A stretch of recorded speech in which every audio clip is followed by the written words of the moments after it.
All right, who's here early? Coming from YouTube. Yeah, I haven't used the Twitch one in a while. I don't know. Not super thrilled with Twitch. Not that I'm super thrilled with YouTube, but here we go. All right, I just want to vent a little bit on it's just constant garbage. I don't know if people used to call these Upwork generated articles or Fiverr generated articles. It's just a bunch of spam with a bunch of clickbait headlines, or maybe the information was in there, but usually it isn't. So this is one of them that I turned my ad blocker off. I'm not sure if it's going to do much, but this is coming from Producer Hive, and I needed a little platform to host a Celestion FRFR speaker, and I figure, why bother buying all these separate power amps and stuff? Just buy a guitar amp that has a 12-inch cabinet and plug into it.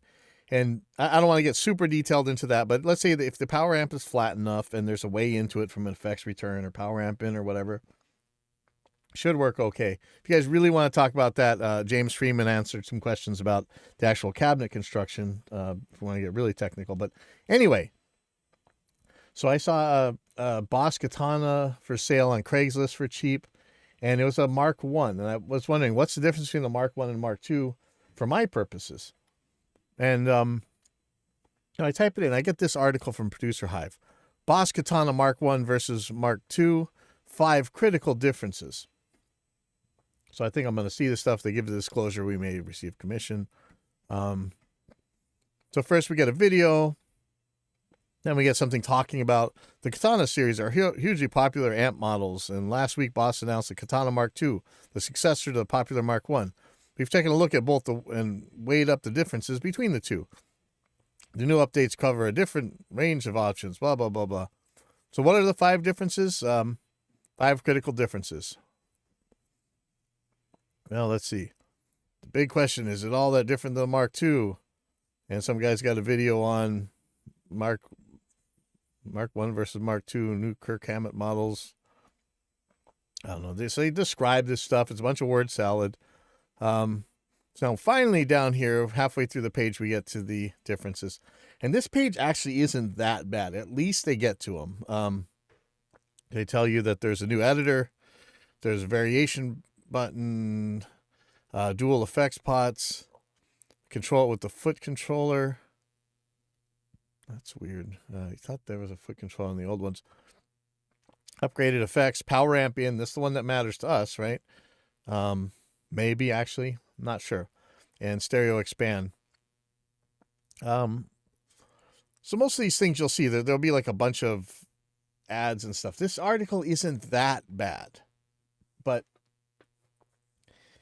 it really kind of drives me nuts. Because really, let's not pretend this isn't clickbait. Here's the 5 critical differences. Just put them on there, but instead first we got a bunch of stuff. All right, but so here's I know this isn't the best source in the world, especially if you're getting into any kind of like science or politics type topics, but this is The Verge. And this article, I think it's from 2019, yeah. It's called Endless AI Generated Spam Risks Clogging Up Google Search Results. So everybody's talking lately about ChatGPT, it's the new kid on the block or whatever. But these spam articles that are just word salad generated by artificial intelligence or Upwork or Fiverr or whatever, maybe by actual people, but just mostly nonsense, lorem ipsum dolor, whatever, like we get with the fake, the website examples. So it says, a tsunami of cheap AI content could cause problems for search engines. I don't know why they put a tsunami in quotes here. But, for all I know, this is a spam article, right?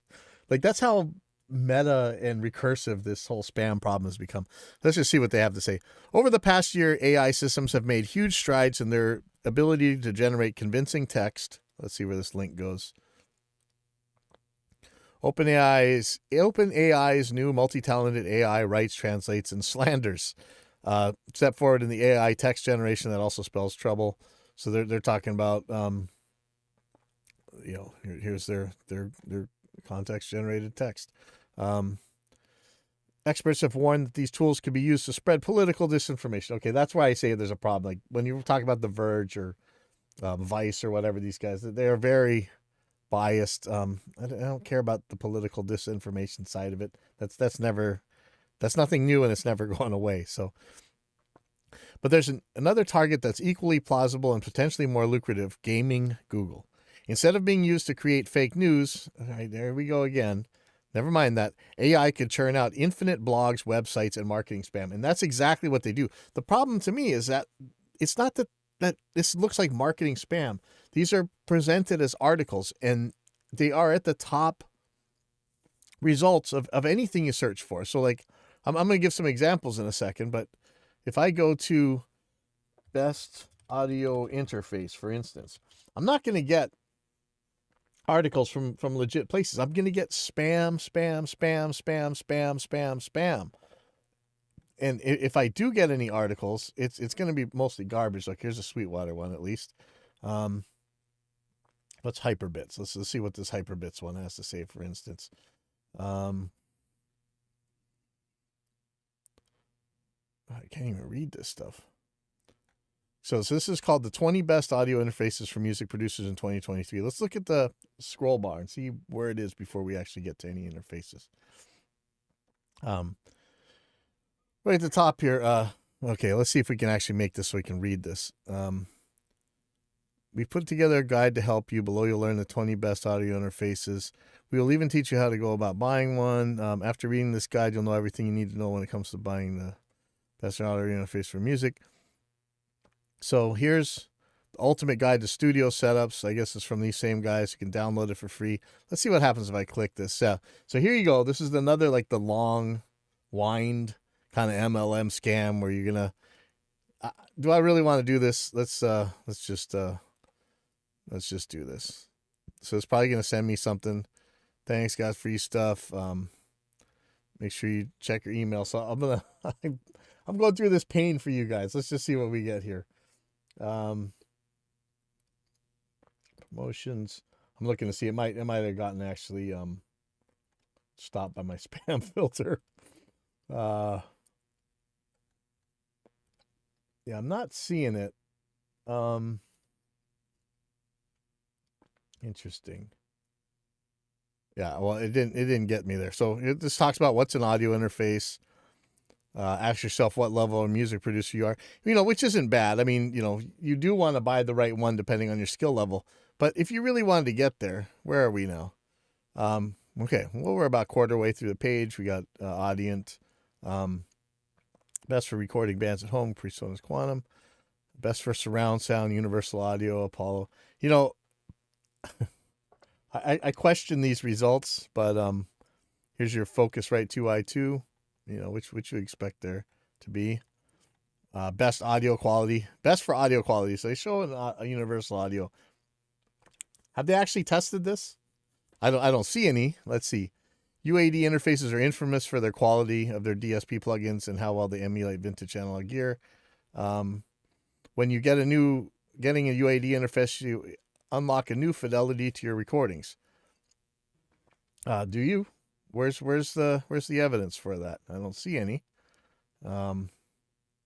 Best mid price that stands up to Big Dog's Black Lion. Okay, let's not get ugly here, but all right, let's just this is spam, right? All right, so here's my I got my email. I don't know if I want to show this. Here's your download to the Hyperbits PDF you asked for. Download here, Ultimate Guide to Home Studio Setups. So again, first I had to send them my email. Then they send me there, and then they send me to some download page. Could have just let me download it. If this wasn't a scam, it would have just been straight to me. But here we go. Here's a Hyperbits guide to setting up small studio setups. If you've seen these before, there's always like a how to mix drums, and then download this free PDF, and it usually goes to like a course you can buy. Let's see if this is legit or not. I got a nice blank page. A short story about my first studio. So if you've ever watched health or wellness or multi-level marketing scams, it'll always tell you a short story behind my rise to success.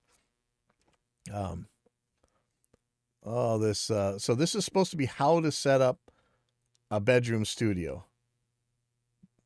but instead it just talks about like lifestyle, all this stuff. Yeah, I don't know. This could be okay, but it's mostly garbage. Um, so let's take a look at this. The problem is we talked about this how often lately is that you just can't use Google or really any other search engine to get to anything you actually need to get to because it is all spammed out with this crap. So says but like most AI generated text, it would only have surface meaning with little correspondence to the real world. Yeah. It would be the information equivalent of empty calories. Yep, but still potentially difficult for a search engine to distinguish from the real thing. And that's what it is. I don't know that it's difficult for Google to distinguish between the real thing and the spam. I think that Google is pushing the spam to the top for their own reasons. And we could really get into that if you want, but there's plenty of YouTube videos and actual articles that'll tell you why. Just take a look at this blog post answering the question, what photo filters are best for Instagram marketing? At first glance, it seems legitimate, with the bland introduction followed by quotes from various marketing types, just like MLM scams, right? But read a little more closely and realize it references magazines, people, and crucially Instagram filters that don't even exist. Let's see. This marketing blog does not exist. An AI-generated marketing blog by Fractal.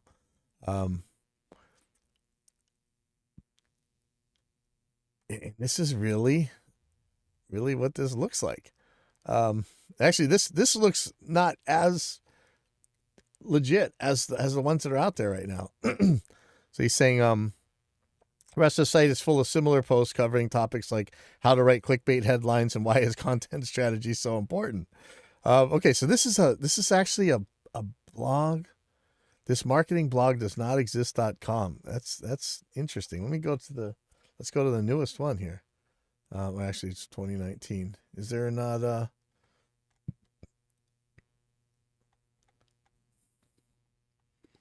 I'd actually like to see what other stuff they have.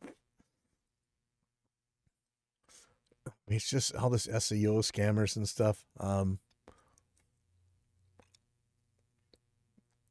Because AI systems enable content creation at essentially unlimited scale and content that humans and search engines alike will have difficulty discerning, we feel it's an incredibly important topic to write with far too little discussion currently.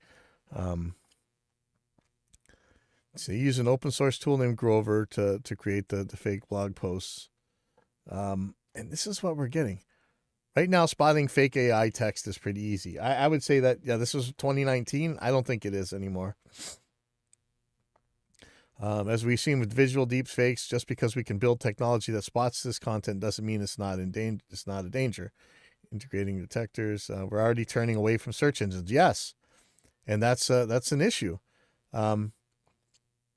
Google did not respond to queries on this topic, including the question of whether or not it's working on systems that can spot AI-generated text.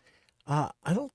We know they can, and we know they are, but it's not that they're putting them to use. I think they like this stuff. It's a good bet that it is, though, considering Google engineers are at the cutting edge of this field. Instead, the company sent a boilerplate reply saying that it's been fighting spam for decades, and always keep up with the latest tactics. But like this quote here, we're already turning away from search engines, and we are. Like how often do you Google an actual technical question anymore?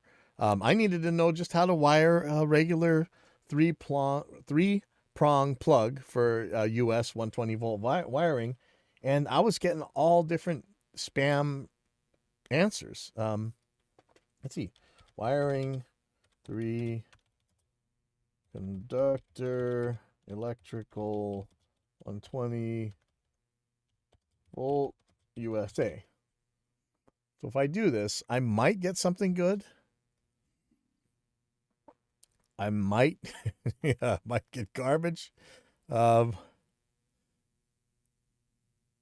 to wire a simple 120 volt. So WikiHow, I know people love this WikiHow, but I swear this one's been spammed up as well. Let's see. So I'm gonna look for, just looking for the conductor for the plug. This one's actually not that bad. Okay, now where's the... Looking for the plug here.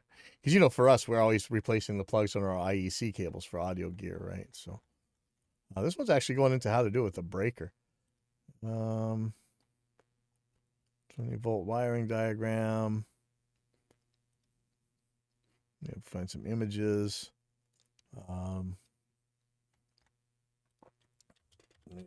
What's a male plug? So here's one.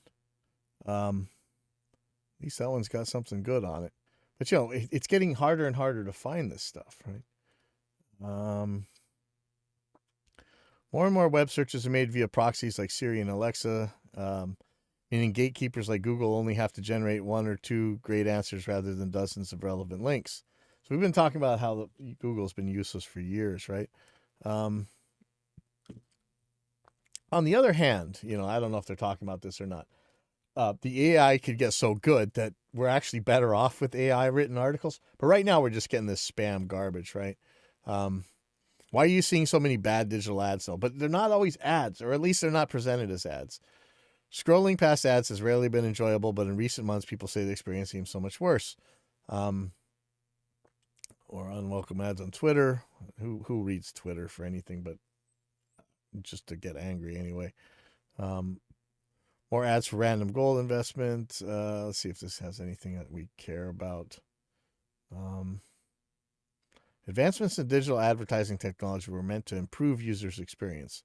Yeah, I mean, if I get targeted ads, I'd actually be happy, but I don't. I get garbage. Let's see, invest in gold. So, sadly, so I was looking at that Producer Hive, and here's this pop-up crap here. Grab your copy of everything you need to know about compression. Let's see, if I do go to grab my copy, what's going to ask for? Like my email, or can I actually get it? Type digital download, add to cart. Just let me download it. 45 pages of actionable compression chips and cheat sheets.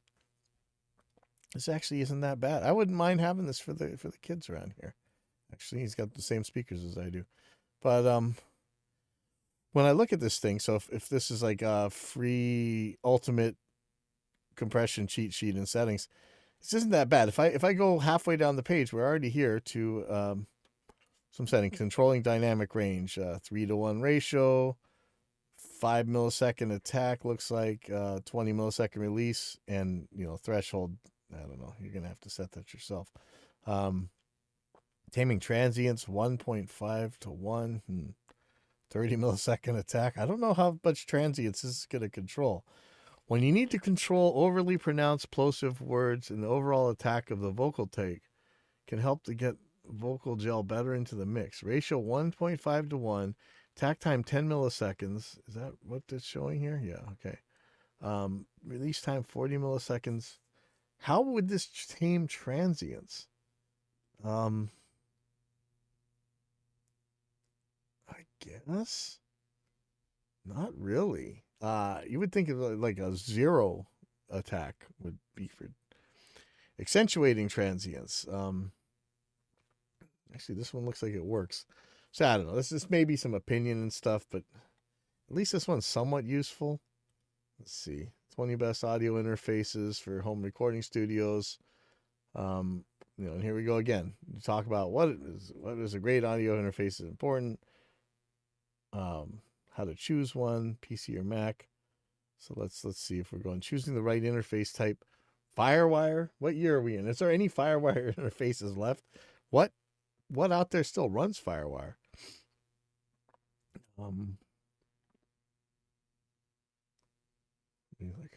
What are you riding your bicycle? What are you riding? Are you riding a trail? Are you riding a skate park, or are you riding down the road?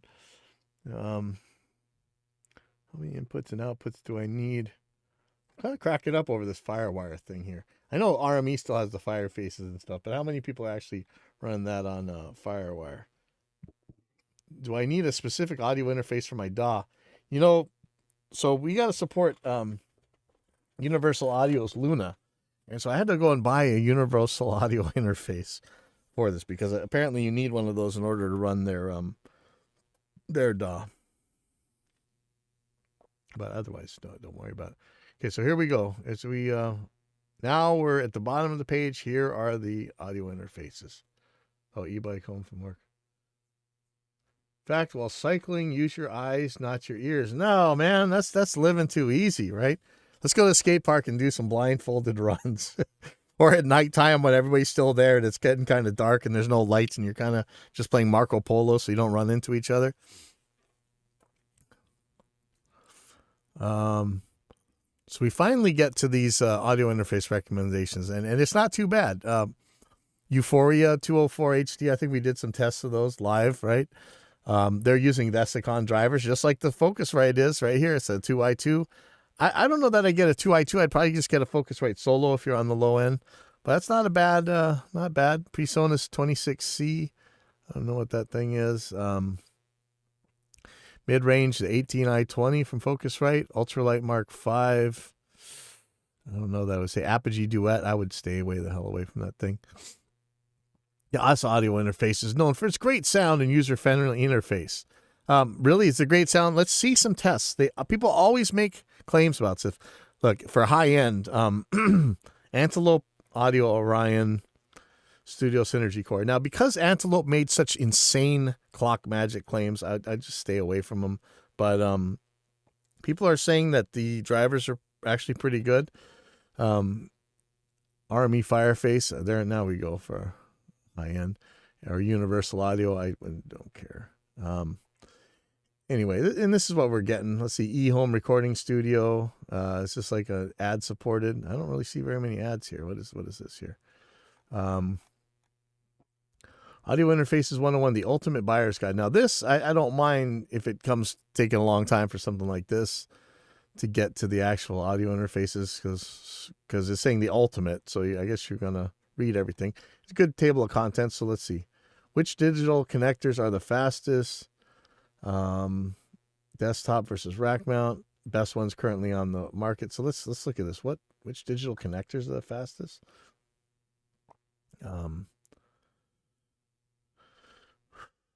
It tells the 4 that are commonly used. Again, FireWire. While USB is the slowest of all 4 options, it's still fast enough to get the job done for the vast majority of home studios. Thank you. Ideally, though, try to go for Thunderbolt, as it will likely become the standard connection of the future. What year is this thing written in? I'm still waiting for Thunderbolt to really, I mean, what do we do? We're still running USB for most stuff. And, there's Dante, which it's probably the less said about that, the better. Let's see what they recommend here. How many ins and outs do you need? Yeah, it's important. Mic inputs versus line inputs versus optical inputs. Thank you. Optical, which can receive up to 8 digital channels at once, usually connects with an external. Make sure, though, if you're really looking to get 8 channels out of your optical, that it's not just a Toslink or SPDIF, right? Desktop versus rack mounted. Okay, here we go.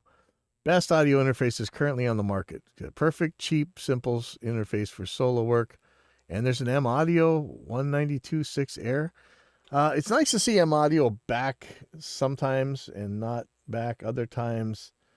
I don't know. Just because they keep going in and out as a company, it's a little scary. Here's a Scarlett Solo. I would probably look at that. Audience got that Evo 4 that looks pretty interesting. That's nice. Let's see what they got. 8-channel rack mount interface for beginners. Focusrite. Nope, that's a PreSonus 1824C. This is probably okay. I would maybe stay away from the PreSonus ones because they tend to abandonware their stuff. But right now, Jim Roseberry says that the PreSonus Quantum is actually a really good interface. There's an SSL 2-channel thing. Then I'm almost positive this is running Vesicon drivers the same as everybody else. So, it's not that you can get something way better, but it does say SSL on it. Antelope. I'm not going to talk about Antelope. Army Babyface Pro. Now you're getting into some money, though. That's not going to be cheap.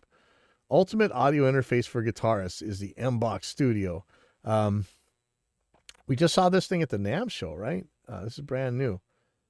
You actually have that PreSonus. Which one? So that's the 1824. Yeah,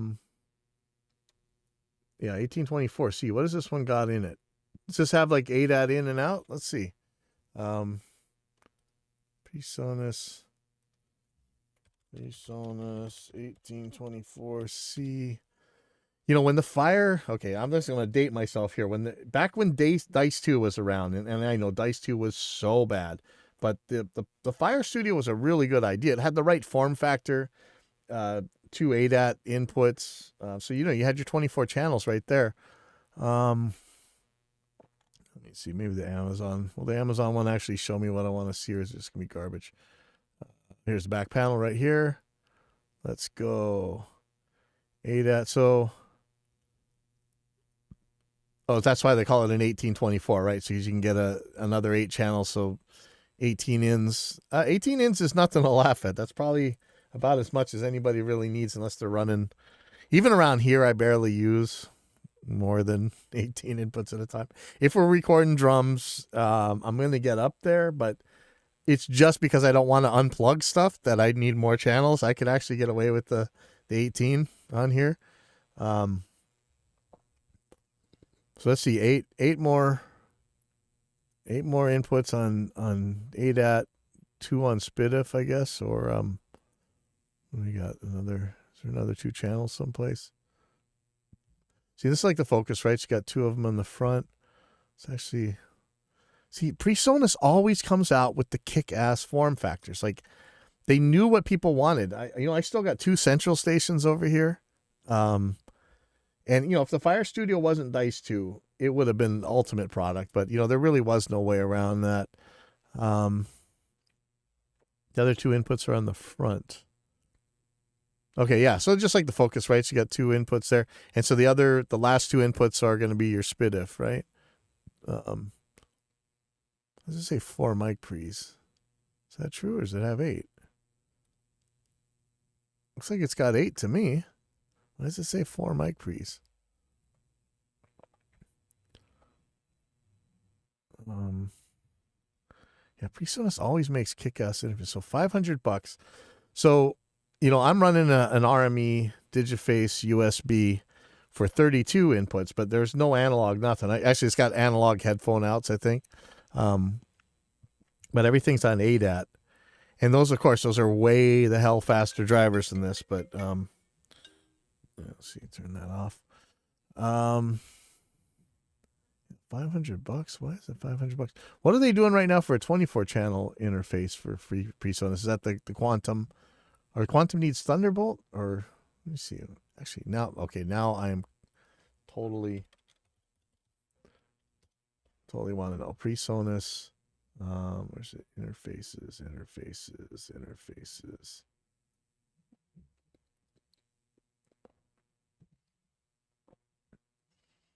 Yeah, you know, I can't just sit there and fault PreSonus forever for having bad drivers a million years ago. But actually, let's see what they got. PreSonus. Audio interfaces. So,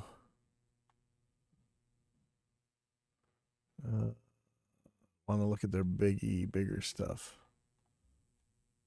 One more. Face type. I don't know what different type. So Studio, and I think Quantum is what I want. Okay, so Studio 68C. What does that mean? It's probably 6 in, 8 out or something. 1810. What's the difference between these two? 1824. 2626, and okay, so let's look at this Quantum. So these ones Jim Roseberry was saying that had just unreal fast, like RME level or faster times on them. So let's see, 8 channels of mic pre's on the front. What do we got on the back? 2 more sets of ADATs. So Thunderbolt. So you're going to need Thunderbolt to run this thing.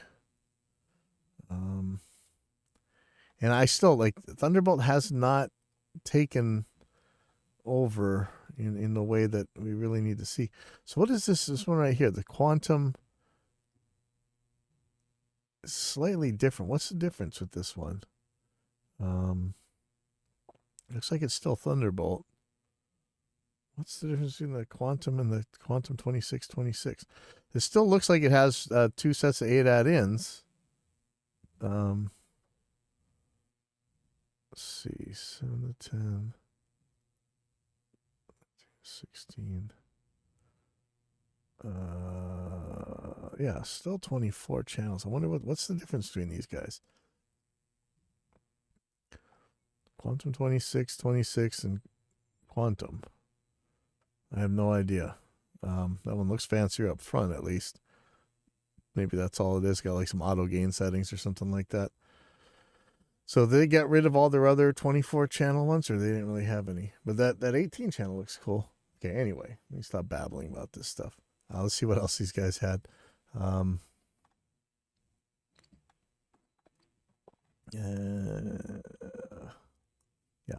love how they're pushing this Apogee stuff. Okay, the ultimate professional rack, and it says Antelope on it. No, thank you. I'll take an RME. Let's see. So here's another one. I got a pop-up. Let's get rid of this pop-up. Best audio interface from Careers in Music. Let's see. Let's talk all about the guy who makes this Molten Audio technology.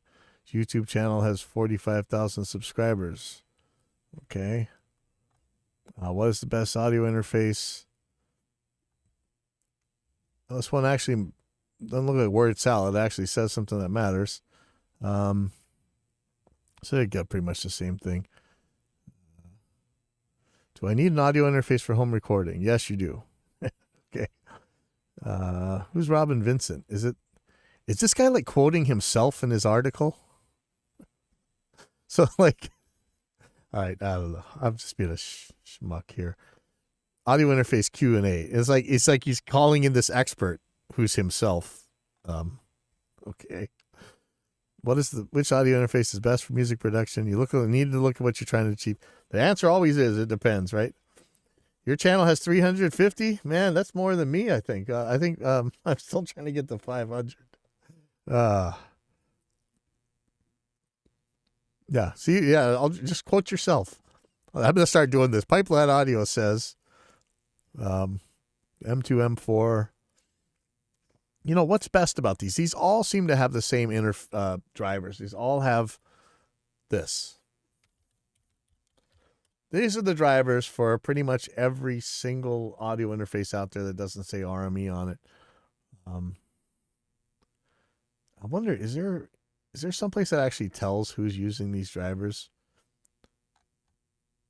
Let's try.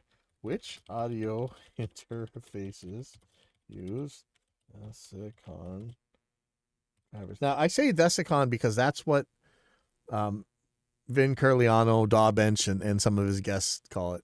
So let's just see.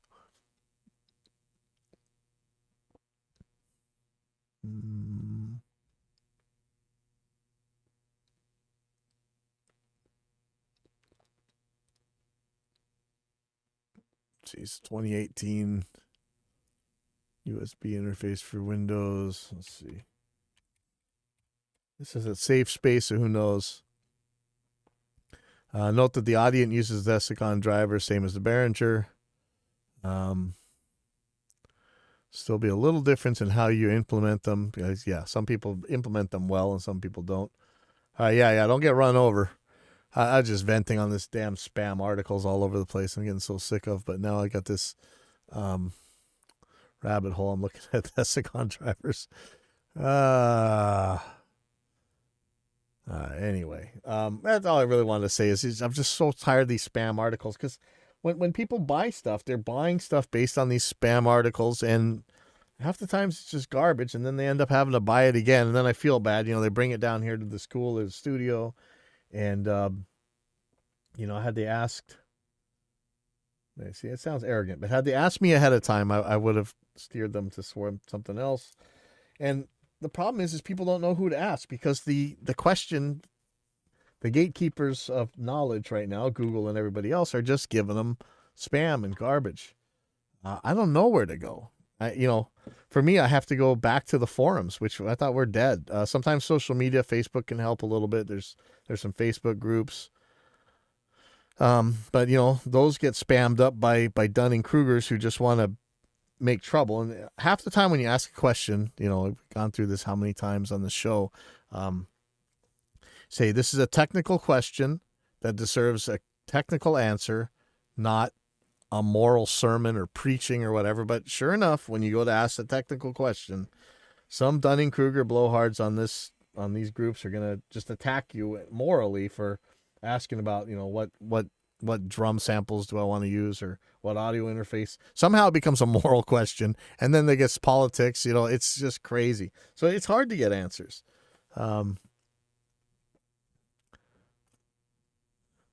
609 in at 389, not to mention 3 years work. Yeah, there's no work here. Not on my end. All right, but anyway, let me get out of here. I have cleanup to do around the studio, which hopefully is going to make things a little bit more ergonomical. All right, I'll see you guys later on. I got actually testing some good new software that, hey, look, all right, I didn't say the P word, okay? Glenn Fricker and Alex Nasla spilled the beans at a NAMM show video on Warren Hewitt's channel. So that wasn't me. Anybody wants to blame me for spilling the beans, that wasn't me. I still haven't spilled the beans. I don't think I've even said the word or the name. That was Glenn and Alex. Blame them. All right, I'll see you guys.